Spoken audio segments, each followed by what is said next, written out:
यहाँ से हम निकल रहे हैं। आज है हमारा डे मंडे और हम जाएंगे सिटी पैलेस, हवा महल और आपका एक फोर्ट और है आमेर फोर्ट। देन चौकीदानी भी करनी है। उसके बाद एक शॉपिंग करनी है जो एक जगह बताई है हमें सिटीशन में हमने। उसके बाद देखते फिर घर की तरफ प्रस्थान करेंगे आज रात पे। आज का दिन और देखिए कैसा जाता है।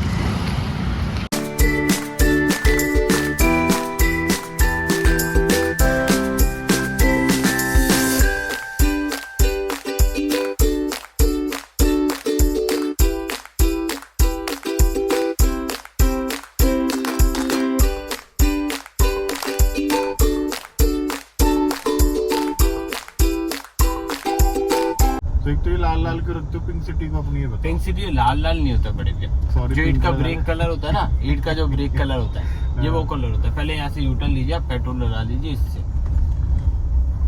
जो ईट का ब्रेक कलर होता है ना सर, ये वो कलर होता है। इसको पिंक सिटी इसलिए कहा जाता है, जब जयपुर में महाराजा प्रिंस ऑफ वेल्स आए थे तब महाराजा जयसिंह ने पुरानों को स्वागत में सजाया गया था इस कलर से।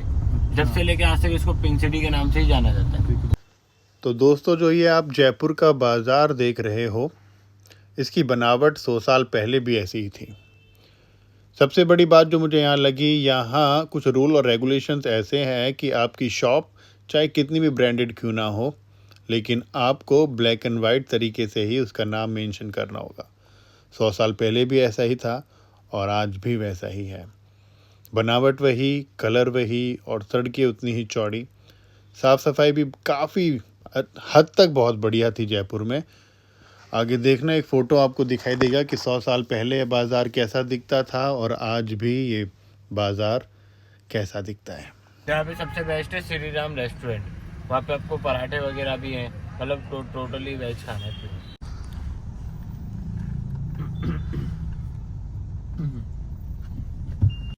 जयपुर के हमारे वर्ल्ड फेमस सर 3 आइटम होते हैं जिनों का वर्ल्ड रिकॉर्ड में नाम दर्ज होता है। पहला होता है जयपुर का फेमस 100 ग्राम उनका रसोई, जो अपन सर्दी में ओढ़ते गर्म, गर्मी में ओढ़ते ठंडा। रुमाल की तरह इतना छोटा सा पैकेट होता है उस रजाई का, आप पॉकेट के अंदर डाल के ले। और दूसरा होता है महारानी बानियों के सूट बनते हैं, जयपुरी फीमेल लेडीज सूट। तीसरा होता है प्योर पेचीराम के लेदर का जूती। किसी एडी गुंडों पैर में दर्द होता है ना सर, उसके लिए बनाया जाता है मेडिकल जूती। और आज ही के दिन उधर राजगृह में पुरोहित जी बैठे हुए मिलेंगे जिन्हों को अभी तक के 10 अवार्ड मिले। जितने भी चेहरे राजा के फ्यूचर बताया ना बड़े भैया, आज तक किसी बारे में गलत नहीं बताया। वैसे उनका 3100 रुपए पर मेंबर चार्ज लगता है, पर आज फ्री ऑफ कॉस्ट है क्योंकि हफ्ते में एक ही दिन लगता है वो बाजार। तो जी घूमते फिरते हम पहुंच गए जल महल। और ये जल महल जो है ये सड़क के बिल्कुल किनारे पर है, एक झील के बीच में।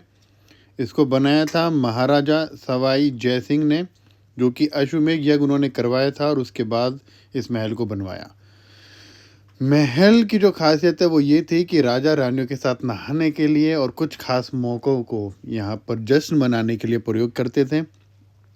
इसे रोमांटिक महल के नाम से भी जाना जाता है और ये झील के बीचों बीच में है, तो इसको कई बार आई बॉल के नाम से भी वहाँ पे लोग बोलते हैं। हम जब पास में गए तो इसकी हालत बड़ी ख़राब थी, गंदगी थी, लेकिन गाइड ने हमें बताया कि यहाँ जो दीवार में आपको दिखा रहा हूँ, यहाँ पर काले पानी की सज़ा भी दी जाती थी और साथ ही साथ अब इसकी साफ़ सफाई भी हो रही है। कुछ समय बाद यहाँ पे बोट भी चलेंगी और अगर आप जयपुर की तरफ जाते हो तो बोट के थ्रू आप महल के बीचों बीच इस प्राचीन चीज़ को हाथों से छूकर अंदर घुसकर आप इसका फील ले सकते हो। बाकी हमें इतना खास में मज़ा नहीं आया, लेकिन आयुष और हमारे विकास गुर्जर ने कुछ रील्स के लिए अपना शूट्स करवाया, वो भी मुझसे ही। उसके बाद हम आगे चल दिए। तो घूमते फिरते हम पहुंच गए खजाना महल। खजाना महल थोड़ा मुझे शॉकिंग और अद्भुत भी लगा, जहां पे डिफरेंट स्टोन माइन से निकाल कर उनको तराशा जाता था। ये अरावली की पहाड़ियाँ यहाँ पर है। यहाँ टिकट लगता है और बाहर थोड़ी वेटिंग भी रहती है, क्योंकि वो 10 और 15 के ग्रुप में अंदर जाने देते हैं। और बाहर वेटिंग टाइम में आपके मनोरंजन के लिए कुछ राजस्थानी फोक डांस चल रहा था। गाना बहुत अच्छा था, लेकिन मैं इतना बड़ा व्लॉगर बन चुका हूँ कि मेरी हर वीडियो पे कॉपीराइट लग जाता है, इसलिए हम इसमें कोई गाना नहीं ऐड करेंगे। तो थोड़ा डांस किया उनके साथ। और ये जो राजस्थान का मेन जो सबसे बेहतरीन चीज़ लगती है कि वो स्वागत आपका बड़े दिल से भाव से करते हैं, जहाँ एक्चुअल में लगता है कि हाँ अतिथि देवो भव की फीलिंग वो देते हैं। थोड़ा सा डांस किया हमारी धर्मपत्नी ने भी, जिसको बिल्कुल भी नाचना नहीं आता, लेकिन हाँ कोशिश पूरी करी उन्होंने। उसके बाद एक फ़ोटोशूट हमारा भी हुआ, फिर ये थोड़ा बहुत डांस हुआ, फिर ये हमारा जो हम सारे गए थे पूरे परिवार का फ़ोटोशूट बाहर। वहाँ डांस के साथ साथ ये मिट्टी पर भी कुछ बनवा रहे थे, तो वो भी पीछे पड़ गया कि नहीं भाई कुछ ट्राई करो, बनाओ। मैंने कहा यार ठीक है, अब तू भी कह रहा था। फिर मैंने जो भी मुझसे बना वो मैंने बनाया। एक्चुअली मैंने क्या बनाया, बस वो हाथ अपना लगा के रखता है, तो ये मिट्टी का उस वेटिंग टाइम में इसने ये बनवाया। तो ये बनाने के बाद फिर अंदर से आवाज़ आ गई कि चलिए अनूप तनवर आपका नंबर आ चुका है। तो मैं अपने परिवार के साथ, आयुष, विकास, नेहा और मैं, हम रेडी हो गए अंदर जाने के लिए। और अंदर जाते ही जो हमने देखा वो आप भी देखिए।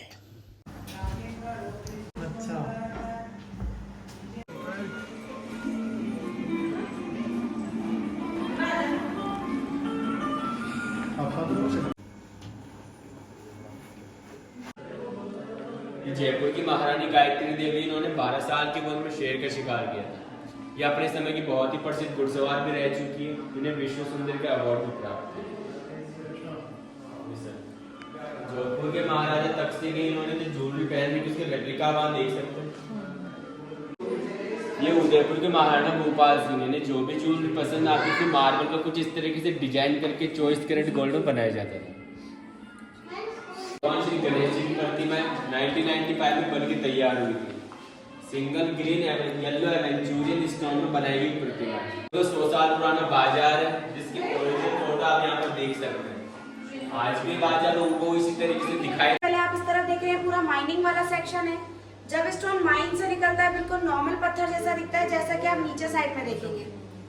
फिर इन्हीं को तराशा जाता है, पॉलिश करते हैं, उसके बाद हम इन्हें ज्वेलरी में यूज करते हैं। जब एक रफ स्टोन पॉलिश होता है तो कैसा दिखाई देता है वो आप देख सकते हैं। जितने भी बड़े स्टोन है सारे रफ फॉर्म में है, और जो बॉक्सेस में उन्हीं का पॉलिश है। ये अलग अलग कंट्री से कलेक्टेड है, ऑल ओवर वर्ल्ड का कलेक्शन है। तो यहाँ आप देखेंगे उल्का पिंड।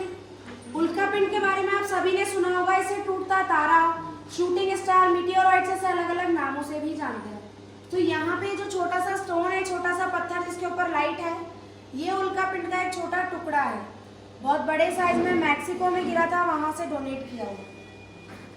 पीछे साइड में है 8.5 फीट की 2 चट्टानें, और इसका नाम है एमेथिस्ट। ये बनता है ज्वालामुखी के लावे से।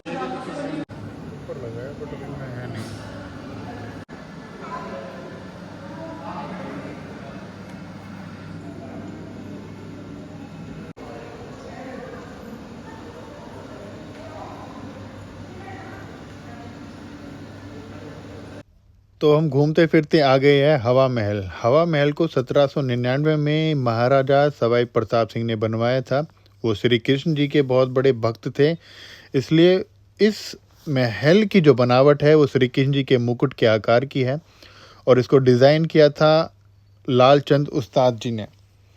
सबसे बड़ी बात, ये सड़क के किनारे पर है, और ये इसकी नींव नहीं है, ये सिर्फ ऐसे ही दीवार पर, मतलब दीवार ये खड़ी हुई है ज़मीन पर।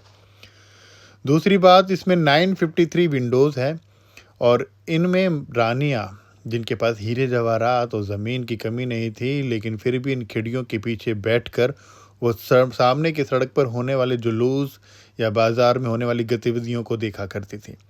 घूंघट प्रथा थी, लेकिन उनको अलाउड नहीं था, वो बाहर निकल सके। इस व्लॉग में इतना ही। अगले व्लॉग में आगे की चीज़ें आपको दिखाऊंगा।